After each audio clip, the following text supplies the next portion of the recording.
What is going on, guys? My name is Neon. Before I actually start this video, Parasitic Outbreak, episode 8, obviously it didn't come out today, okay? This week was a very busy week for me, and I never got the chance to actually make the episode. So, hopefully it could get posted maybe sometime this week. If not, then it would be posted next Monday. So since I didn't get to post it today, I'm going to be reacting to Spongebob, another one of the Spongebob conspiracy theories. I think this one's called the television theory or something. But anyway, I don't want to do much talking. Let's just get right on with it, guys. The show SpongeBob SquarePants is not what you think it is. There is a secret group of puppet masters who are always watching the citizens of Bikini Bottom and pulling the strings. Hidden within Bikini Bottom are spies that keep an eye on the characters and make sure everything goes to plan. This is a conspiracy that will fundamentally change the way you look at the show SpongeBob SquarePants, and I believe it's all actually intended by the creators, and I'm gonna prove it. This is the television theory.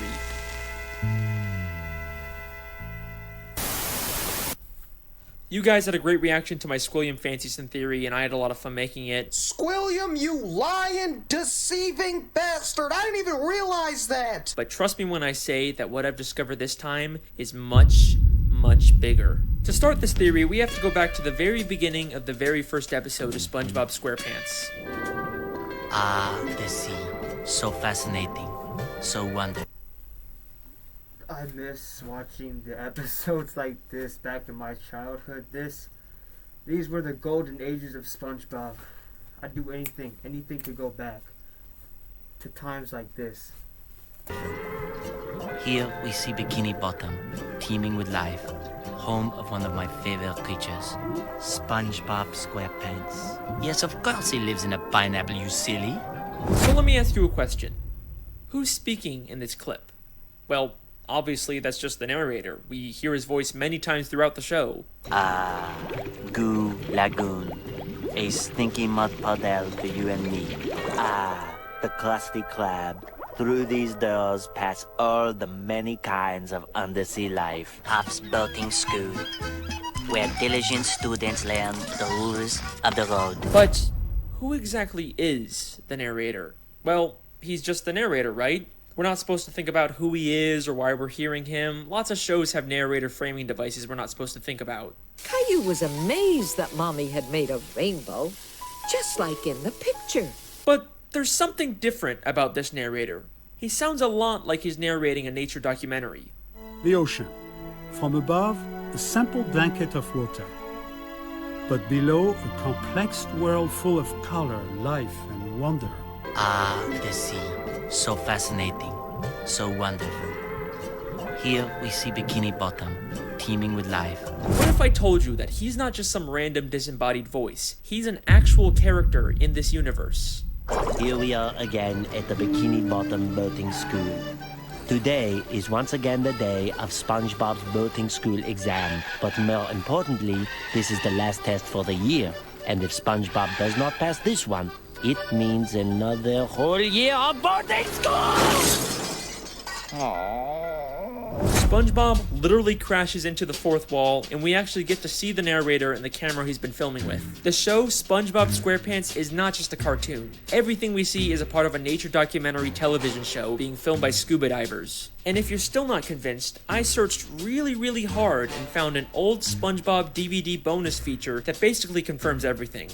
Since before time even existed, land-loving scientists have tried to learn the secrets of intelligence. Their studies led them to the sea, where the citizens of one undersea colony demonstrated a genius so enormous, the scientists felt compelled to record their actions for use in teaching mankind how to live better. The name of this miraculous place? Bikini Bottom. Poring over the mass of brainy masterminds scattered about this strange land, the scientists chose 6 Bikini Bottom residents at random to study. As the scientists marveled at the advanced knowledge and superior intellect of these 6 creatures, I went to college!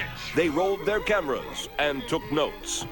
And now, finally, we can learn all of the things that these smarty pantsuses have to teach us. So, from what I'm understanding, these scuba divers are filming a documentary of Bikini Bottom and studying specifically the main characters.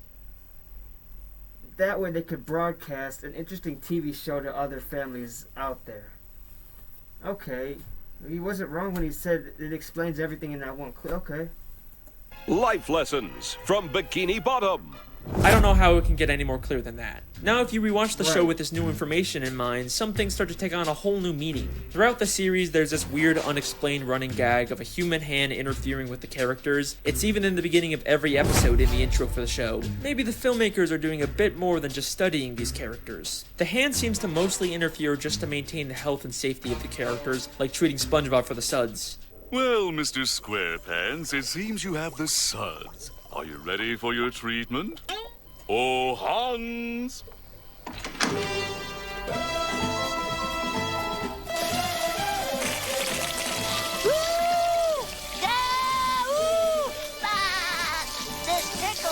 It makes sense that the filmmakers wouldn't want to risk the safety of their main character. After all, there's no show without SpongeBob, but that's not the only reason why they interfere. Season 3, Episode 16, I Had an Accident, is infamous for having one of the most absurd, confusing endings in the entire show. It ends with a real gorilla suddenly coming out of a Patrick costume and attacking the characters.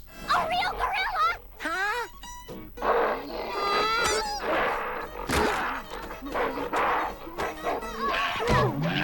Then as soon as SpongeBob begins to question the logic of the scene, this happens. What's a gorilla doing underwater in the first place? Well, it's funny you should... see, George, they're onto us! Let's get out of here.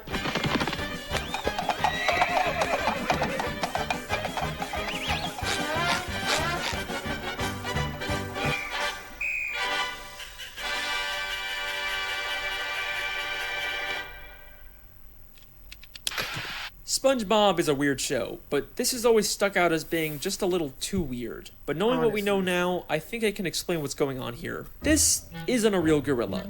Every other land animal we've seen underwater wears a helmet and is drawn in a cartoony style. The gorilla is shown in a live-action style, and the only time we ever see live-action characters is when they're human. So I believe both the gorilla and the horse he rides away on are humans wearing costumes. The filmmakers set this whole thing up just to make the episode more entertaining. It's starting to seem like this isn't strictly a nature documentary anymore. It's more of a reality TV show made for entertainment. Who knows what other absurd elements of the show are actually put there by the filmmakers to make the show more entertaining and profitable. Although, based on the people's reaction, it doesn't always seem to pay off. But how far will the filmmakers go to make the show more profitable? Saturday morning in Bikini Bottom. SpongeBob is watching his favorite Saturday morning show, The Adventures of Mermaid Man and Barnacle Boy, enjoying a bowl of Mermaid Man and Barnacle Boy bland cereal, and wearing the official Mermaid Man and Barnacle Boy Blackfist biters. If we think of this as a television show, this sounds an awful lot like a product placement. I mean, listen to how the narrator specifically says the full names of the products. The Adventures of Mermaid Man and Barnacle Boy, Mermaid Man and Barnacle Boy bland cereal, Mermaid Man and Barnacle Boy Blackfist biters. Why don't you let me fix you some of this new Mococo drink? All natural cocoa beans from the upper slopes of Mount Nicaragua, no artificial sweeteners. What the hell are you talking about? Who are you talking to? Maybe the Mermaid Man and Barnacle Boy TV show is actually from the surface world. They are human after all. It makes sense that the filmmakers would choose to highlight these popular superhero characters. The more they show, the more they're gonna sell Mermaid Man and Barnacle Boy merchandise. Hang on a second, why are Mermaid Man and Barnacle Boy the same size as all the fish in Bikini Bottom, even though humans are always shown as massive compared to fish? Whatever, I'll come back to that one later. The show doesn't even just hide product placements. In the episode Model Sponge, they literally trick SpongeBob into making a commercial for a human product. I'm ready for my close-up, Mr. Director. Very well. Loose the pants! Hans, there's my star! What's happening? What's happening? In this scene, you'll be cleaning bathroom fixtures. Okay. So where's my cleaning utensil? Don't you get it? You are the cleaning utensil. High speed! Oh no, your bathroom is a disaster. Get it cleaned up fast with the new sponge. Household chores are a snap with new sponge. It cleans sinks. Just look at that shine. This is just like in real life how SpongeBob is such a popular character that he's used to sell tons and tons of products. So far I've shown you that the show SpongeBob SquarePants is actually a documentary television show, but the creators continually interfere to push their own agendas and make more money. But that brings us to an important question. Do the characters know they're in a television show? Let's go back to that clip where SpongeBob hits the cameraman. It means another whole year of boarding school! What happened? Oh, nothing, SpongeBob. You just struck another pedestrian. Mrs. Puff calls him a pedestrian, which sounds more like she thinks he's just some random Bikini Bottom citizen. The different types of marine life in SpongeBob are so diverse and weird looking that it's not too hard to believe that the characters just think these filmmakers are another weird type of fish. And back to the gorilla episode, the gorilla and the horse immediately get nervous and run away when SpongeBob questions what's going on. Well, it's funny you should... George, they're onto us! Let's get out of here. Almost like the creators don't want the characters to be aware their lives are being interfered with. Now, there isn't a ton of footage of the characters interacting with the filmmakers, but I dug really deep and found the smoking gun that answers all of our questions. This is an old commercial from 2004 made to promote the SpongeBob movie. SpongeBob, what kind of jellyfish is that? It's not a jellyfish, Patrick. It's a spaceship. Hey guys, it's Carlos from the Zone. I was wondering if you could answer a few questions. Questions? Run for your lives! No, Pat, don't you see? It wants to learn about our world, and it's chosen us. What? Yay! We've been chosen. A submarine comes down to SpongeBob and Patrick to ask questions to promote the new movie. SpongeBob and Patrick are clearly confused by this and think the submarine is some kind of alien. They also have no idea that they're the stars of a movie. Well, thanks guys. We'll see you in the movie! Bye! Movie? What's that? I know. So I think it's pretty clear at this point that the characters are unaware their lives are being filmed and interfered with. But there are some characters that have to have some level of awareness. For example, the Dr. Fish that told the human hand to treat SpongeBob, and the Director Fish that directed the commercial for the human world. What makes these characters so special?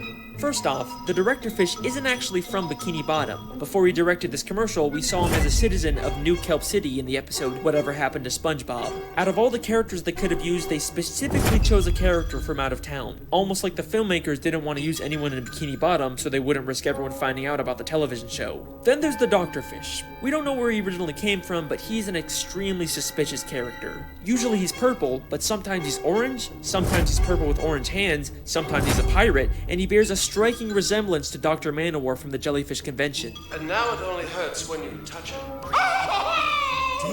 Why does he have so many different disguises and identities? What is he hiding? I believe hidden throughout Bikini Bottom are spies like this who are aware they're in a television show and keep tabs on the main characters and make sure everything goes to plan. There's so many suspicious characters in Bikini Bottom that it could literally be anyone. The mailman, the hot dog vendor, Old Man Jenkins, it could literally be anyone. But what if I told you that the biggest spy of all isn't some random side character? It's one of the main characters of the show. Someone who's been there from the very beginning. Someone who's not even from Bikini Bottom. Someone who's not even from the ocean. That's right. Sandy Cheeks. Sandy Cheeks is the thrill-seeking, scientific squirrel from Texas who lives underwater in her tree dome. But why did she come to Bikini Bottom? In the episode Chimps Ahoy, we find out she was hired by a group of chimpanzees to come underwater and create inventions. But why does she need to be underwater to make inventions? She could have just as easily have made any of her inventions on land. It must be extremely expensive to maintain a giant dome of air underwater. There is no way the only reason she's here is to make random inventions. I think this whole episode is an elaborate ruse to throw off the other characters from the real reason Sandy is in Bikini Bottom. To spy on the main characters and make sure the show stays on track. Many of the times the characters are in danger, Sandy conveniently steps in to save the day, and many of the wacky, entertaining episode plots are driven by an invention Sandy creates. Everything she does is a calculated move to carry out the hidden agenda of the filmmakers. Her entire friendship with Spongebob and the other characters is built on a lie. But you're probably saying, Sandy is a sweet, friendly squirrel. There's no way she's behind this. You're not convinced yet? That's okay. Because what I'm about to show you is so mind-blowing, so insanely revealing, that it's actually the whole reason I decided to make this video. Get ready for the big one. Season 10, Episode 10, Feral Friends, is the episode that unlocks this entire mystery. During a birthday party, a green moon suddenly appears and turns everyone except Sandy into less evolved, real-life versions of themselves. Sandy is completely caught off guard by this and decides to call someone for help. And take a guess who she calls. A scuba diver.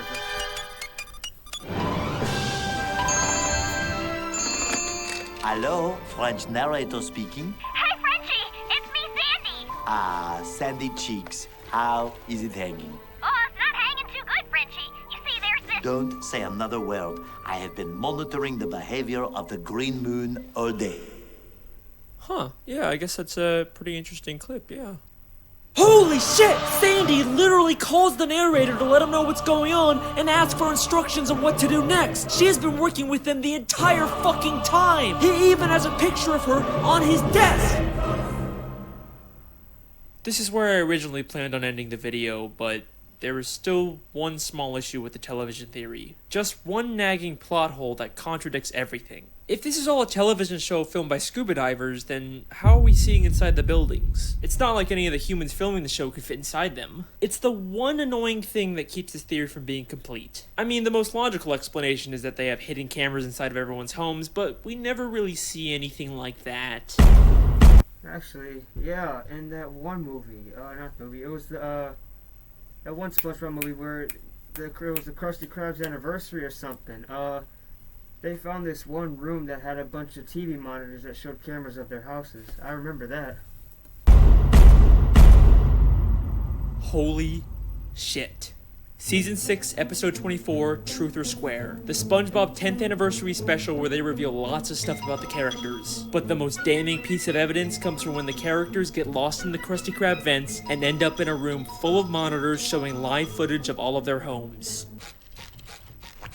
Oh! My house is on TV! All of our houses are on TV.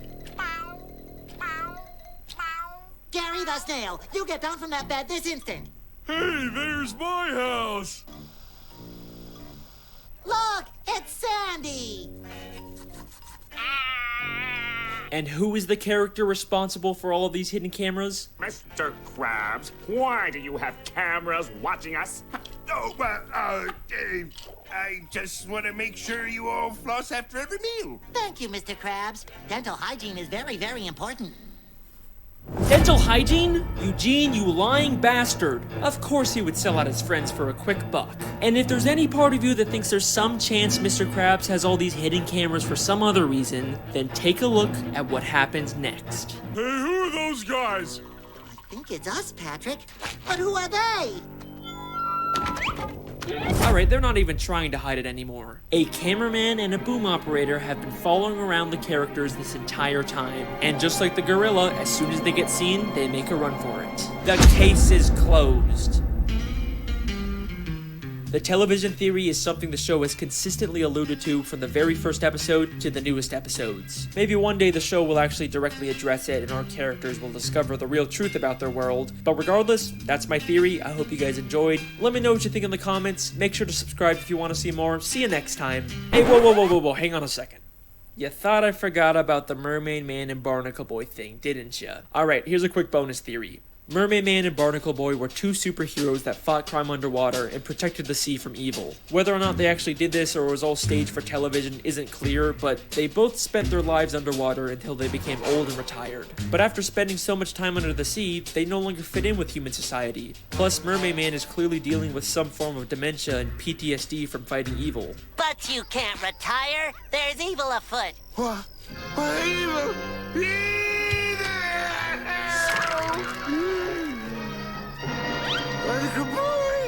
So, Yeah, he's getting PTSD over to that. God, Jesus. They decided to live the rest of their lives in Bikini Bottom, and in order to fit in better with their fellow sea creatures, they made the permanent decision to shrink themselves using Mermaid Man's shrinking belt. The case is closed. Again.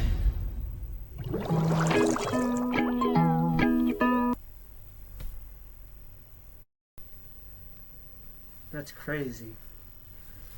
Thank you again, Alex.